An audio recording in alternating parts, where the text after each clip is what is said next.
Hello my dear friends, आप सबका welcome है आपके अपने चैनल वेब्स एडुकेयर में। तो फ्रेंड्स, जैसा कि आप में से मैक्सिमम लोगों ने कमेंट्स करा था, जो हमने कल एक वीडियो अपलोड करा था उस पर कि डीवी का जो डेट है, बीपीएससी टीआरई थर्ड का जो डीवी का डेट है 16 दिसंबर से 20 दिसंबर तक जो दिया गया था, ये डेट यही कंफर्म है या ये डेट चेंज होगा, आगे बढ़ेगा। तो फ्रेंड्स, ये क्वेश्चंस तो हमारे मन में भी था और मैं भी यही सोच रही थी।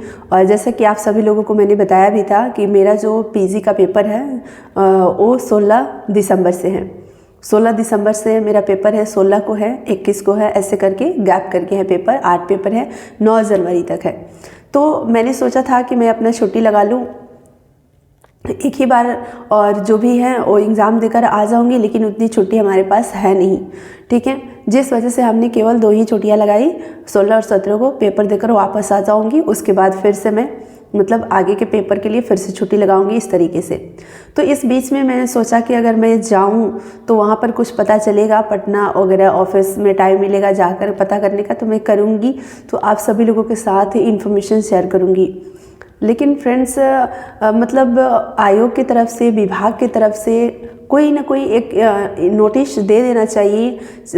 जो भी स्टूडेंट्स है, जो भी कैंडिडेट्स हैं परेशान हैं, और जो भी फ्रेंड्स सेलेक्टेड लोग हैं वो कहीं ना कहीं परेशान है। खासकर अदर स्टेट के भी, आपके यहाँ जो सिलेक्शन हुआ है अदर स्टेट के भी स्टूडेंट्स का हुआ है, तो उनका भी तो ध्यान रखना चाहिए। वो टिकट कराएंगे, रिजर्वेशन कैसे कराएंगे, कैसे आएंगे। बहुत सारी फीमेल भी है जिनके साथ बच्चे होते हैं, उन अपने बच्चों को लेकर किसी भी तरह से वो अब मान लो कि अदर स्टेट में जाना रहना, बहुत सारे खर्चे भी होते हैं, बहुत सारी चीज़ें, अभी ठंड का टाइम है तो बहुत सारी परेशानियां भी होती है। तो एक कंफर्मेशन देना चाहिए कि करना क्या है, भाई डेट आगे बढ़ेगा कि क्या होगा। लेकिन अब में से बहुत सारे लोग ये सोच रहे हैं कि हम लोगों का होगा कि नहीं। STSC वेलफेयर डिपार्टमेंट में जो सेलेक्टेड कैंडिडेट है उनका भी यही क्वेश्चन है। देखो, दोनों डिपार्टमेंट के लिए मैं बता रही हूँ, ठीक है, चाहे वो STSC में सेलेक्टेड है या एजुकेशन डिपार्टमेंट में है, सबका क्वेश्चन यही है।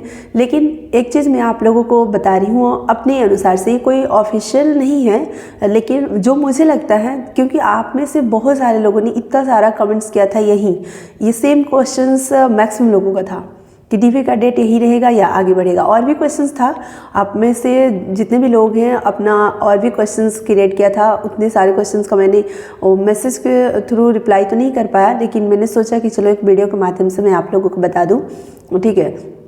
तो फ्रेंड्स, पहला क्वेश्चन आप लोगों को जो मैक्सिमम था उसी का मैं रिप्लाई करना चाहूँगी कि डीवी का डेट आगे बढ़ेगा यही रहेगा। सबसे पहले तो जो मुझे लगता है उसके आधार पे बता रही हूँ कि जब तक TGT PGT का रिज़ल्ट नहीं आएगा तब तक आगे कुछ नहीं होगा। ऐसा क्यों? ऐसा मैं इसलिए बोल रही हूँ क्योंकि जो एक कैंडिडेट्स है, अगर वो मान लो 6 to 8 लेवल पर पेपर दिए हैं, 9th-10th में भी दिए हैं, 11th 12th में भी दिए हैं, तो जब तक तीनों रिजल्ट उनके सामने आ नहीं जाता है तब तक वो डिसाइड नहीं कर पाएंगे कि हमें डीवी कराना कहाँ है ना। तो जब तक सभी रिजल्ट आएंगे नहीं, वो कैसे डिसाइड कर पाएंगे कि हमें डीवी कहाँ करवाना है। तो वो कैसे, अभी अगर 6 to 8 का डीवी स्टार्ट भी होता है तो कैसे करवाएंगे, ठीक है। मान लो कि कुछ लोग होंगे जो 1 to 5 6 to 8 दिए होंगे तो उनका तो कन्फर्मेशन होगा, लेकिन और जो TGT PGT दिए होंगे और 6 to 8 में भी सिलेक्ट हुए हैं तो उनके लिए तो कन्फ्यूज़न होगा। फिर आधे स्टूडेंट का डीवी होगा, आधे का स्टॉप होगा। तो इस तरीके से हमें लगता नहीं हो सकता है। TGT PGT का पहले रिजल्ट आएगा, उसके बाद डिस्ट्रिक्ट अलॉट होगा, ठीक है, और डिस्ट्रिक्ट की आपको किस डिस्ट्रिक्ट में जाकर अपना डीवी करवाना है, ठीक है। उसके बाद आप अपना डिसाइड भी कर पाओगे कि आपको डीवी किस में करवाना है। अगर मान लो 1 to 5 से स्टार्ट होता है, आपने डिसाइड करा कि मुझे 9th-10th में कराना है, तो आप 9th-10th में कराओगे। एक और क्वेश्चन आप में से कुछ लोगों का था, पहले किसी दूसरे वीडियो में था, लेकिन मुझे अभी याद आ गया तो मैं बताना चाहूँगी कि अगर मान लो कि हम 9th-10th में गए डीवी कराने, ये क्वेश्चन था, 9th-10th में गए डीवी कराने, लेकिन 9th-10th के जो एलिजिबिलिटी है, जो क्राइटेरिया है, जो डॉक्यूमेंट्स होना चाहिए, अगर उसमें कहीं ना हम कहीं फंस जाते हैं या हम डिससेलेक्ट हो जाते हैं, वहाँ से हमें बाहर कर दिया जाता है डीवी से, ठीक है, या हमारा कोई भी क्वालिफिकेशन हो या सब्जेक्ट कॉम्बिनेशन हो, किसी भी चीज़ को लेकर अगर बाहर कर दिया जाता है, और 6 to 8 में भी हमारा सिलेक्शन हुआ, 9th-10th में भी हुआ, हमने 9th-10th में डीवी कि 6 to 8 का पहले डीवी हो गया तो उसको हम नहीं करवा पाए, 9th-10th का हो रहा था तो हम करवाने गए, लेकिन उसमें कोई प्रॉब्लम्स हमें बाहर कर दिया जाएगा, तब हम क्या करेंगे। तो आपको परेशान नहीं होना है। सारे मतलब डीवी होने के बाद, हर लेवल का डीवी होने के बाद एंड में किसी भी लेवल के कोई भी कैंडिडेट हो, अगर छोटे होते हैं तो उनके लिए अलग से डेट दिया जाता है। उस डेट में जाकर आप 6 to 8 के लिए अगर सही तरीके से आप एलिजिबल हो तो उसमें जाकर आप करवा सकते हो, इसलिए आपको परेशान नहीं होना है। दूसरा ये चीज़ फ्रेंड्स कि आप सभी लोग परेशान हो रहे हैं, तो मुझे लग रहा है कि जो 16 दिसंबर से डीवी का डेट दिया गया है, इस डेट पर डीवी नहीं होगा। ठीक है, अब मैं ये जो बता रही हूँ कोई ऑफिशियल नोटिस के आधार पर नहीं, अपने मतलब अनुभव के आधार पर बता रही हूँ। जैसा मुझे लग रहा है वो मैं आप लोगों को बता रही हूँ कि नहीं होगा। इसलिए जो अदर स्टेट के जो कैंडिडेट्स हैं उनको मैं यही कहना चाहूँगी कि आप अपना टिकट कैंसिल करवा लो, अगर आप कंफर्म करवाए हो तो। मेरे सजेशन अगर आप ले रहे हो, मेरे सजेशन के अकॉर्डिंग मैं आपको बता रही हूँ, ठीक है, कि आप कैंसिल करवा लो। क्योंकि आप अगर आते हो तो आप कितने दिन होटल लेकर के आप वेट करोगे, कितने पैसे आप खर्च करोगे, आपके पैसे वेस्ट होंगे। इसलिए आप अपना टाइम और पैसा बचाइए, वेस्ट मत कीजिए, आप टिकट कैंसिल करवा लीजिए। और जब कंफर्म हो जाएगा सब कुछ, ठीक है, जब मतलब डिस्ट्रिक्ट अलॉट हो जाएगा, ठीक है, आपका वाटरमार्क डॉक्यूमेंट भी अभी नहीं आया है, आप कैसे आ जाएंगे डीवी करवाने, है ना, तो वो भी अभी नहीं आया है। और कोई जब वाटरमार्क डॉक्यूमेंट भी जब आएगा तो उसके बाद भी कैंडिडेट्स को टाइम दिया जाता है ना, एटलीस्ट 2 से 4 दिन का भी तो टाइम मिलना चाहिए, ताकि वो सब कुछ अपना अरेंज कर सके, प्रिपरेशन कर सके डीवी के लिए। ठीक है, जो भी एटलीस्ट 2 दिन का तो टाइम मिलना चाहिए, है ना। तो ये चीज़ें हैं।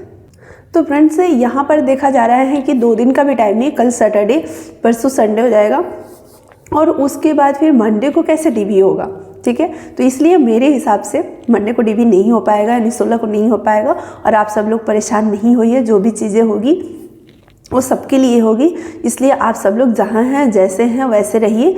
और जैसे ही सब कुछ फाइनल होगा, आपका वाटरमार्क डॉक्यूमेंट आपको मिल जाएगा, आपका डिस्ट्रिक्ट अलॉट हो जाएगा, तभी आप कंफर्म समझिए कि आपको आना है, उस डेट पे आना है। अगर उस डेट पे भी नहीं पहुंच पाते हैं, बहुत सारे लोगों का ये भी क्वेश्चंस था कि अगर उस डेट पे हम नहीं पहुंच पाते हैं तो क्या हमारा डीवी नहीं होगा। तो ऐसा बिल्कुल भी नहीं। जो डेट आपको दिया गया, पहले तो आपको कोशिश करना है कि उसी डेट पे आपको किसी भी तरह पहुंच जाना है, उसी डेट पे आपको अपना डीवी करवा लेना है। ठीक है, तो उससे क्या होता है कि सही रहता है। अगर आप उस डेट पे नहीं पहुँच पाते हो तो ऐसा नहीं कि आपका डीवी होगा ही नहीं, उसके लिए अलग से डेट दिया जाएगा। जब सबका डीवी हो जाएगा तब लास्ट में डेट दिया जाता है, जैसे पिछली बार भी दिया गया था। ठीक है, हर बार दिया जाता है, तो दिया जाएगा। ठीक है, और उस डेट में आकर आप अपना डीवी करवा सकते हैं। तो मैं तो ये कहूँगी कि अगर कोई मजबूरी नहीं, परेशानी नहीं, तो जो डेट दिया जा रहा है उसी डेट पर आकर डीवी करवाइए। अगर कोई ऐसी इमरजेंसी परेशानी है, जैसे मान लो किसी का उस दिन कोई इम्पॉर्टेंट पेपर पड़ जाए, ठीक है, या कोई भी ऐसी चीज़ें मतलब हो, इमरजेंसी कोई चीज़ें हो गई। जैसे एक किसी व्यक्ति ने कमेंट्स करा था कि हम हॉस्पिटलाइज बीमार है, उस दिन अगर हम डीवी कराने नहीं आ पाएंगे तो क्या होगा। क्योंकि जो भी कैंडिडेट है अगर वो डीवी में नहीं जाएंगे तो उनका डीवी कैसे होगा। दूसरा व्यक्ति चला जाए डीवी में, ऐसा तो होगा नहीं, है ना, उन्हीं को जाना पड़ेगा। अगर वही हॉस्पिटलाइज है तो उस दिन कैसे जा पाएंगे। तो कोई बात नहीं, आपको परेशान नहीं होना है। पहले आप अपनी हेल्थ पर ध्यान देंगे, आप पहले ठीक होंगे, अपना इलाज कराएंगे, और आपका मेडिकल सर्टिफिकेट आपका प्रूफ है कि आप एडमिट थे, आप बीमार थे। ठीक है, आप ऐसी हालात में नहीं थे कि आप डीवी में आ सकते थे, कोई दिक्कत नहीं है। एंड में जब डेट दिया जाएगा तो उस डेट में आप जाकर करवा सकते हो, आपसे कोई प्रूफ मांगेगा भी नहीं, और मांगता भी है तो आपके पास तो मेडिकल रहेगा ही, आप दिखा सकते हो। ठीक है, तो इसके लिए कोई दिक्कत नहीं है, इसके लिए आपको बहुत ज़्यादा परेशान नहीं होना है। तो ये चीज़ें थी। तो मैं तो यही कहना चाहूँगी कि 16 से जो लोग अपना टिकट करवा रखे हैं वो कैंसिल भले ही करवा लें, और यहाँ पर आकर के अपना पैसा वेस्ट ना करें। क्योंकि आप अगर स्टेट में आ रहे हो, होटल्स वगैरह में आप स्टे कर रहे हो, तो कितने दिन तक आप करोगे। 10 दिन बाद, 1 हफ्ते, अगर 1 हफ्ते भी लग सकते हैं, डेट कितना आगे बढ़ेगा तो कितने दिन आप वेट करोगे। इससे अच्छा है कि आज जब सब कुछ कंफर्म हो जाएगा तभी आप आना, ठीक है, तभी आप करवाना। ठीक है, और जब तक टीजीटी पीजीटी का रिजल्ट नहीं आता है तब तक ये प्रोसेस जो है आगे नहीं बढ़ पाएगा। और इसका रीज़न था जो बीपीएससी पीसीएस का एग्ज़ाम था, शायद ये भी एक रीज़न हो सकता है। लेकिन ये पेपर तो हो चुका और पेपर में आप सभी लोगों को पता है लीक का भी जो खबरें हैं वो हर जगह चल रहा है। अभी ऑथेंटिक कितना है ये तो हमें नहीं पता, और ये अभी आयोग को भी नहीं पता। आयोग भी इस चीज़ को अभी स्वीकारा नहीं है कि मतलब उनका कहना है कि कुछ बच्चे ने शरारती करी है, ठीक है, वो अलग चीज़ें हैं। बट आप देख सकते हो BPSC TRE थर्ड के साथ भी यही हुआ, और ये एग्ज़ाम कितना लंबा प्रोसेस, कितना इंतज़ार करना पड़ा।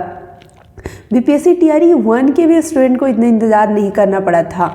2 की तो बात ही छोड़ो, वो तो मतलब बुलेट ट्रेन की स्पीड में TRE 2 चला, ठीक है, लेकिन 1 भी इतना स्लो नहीं चला जितना स्लो मतलब कि TRE थर्ड चल रहा है।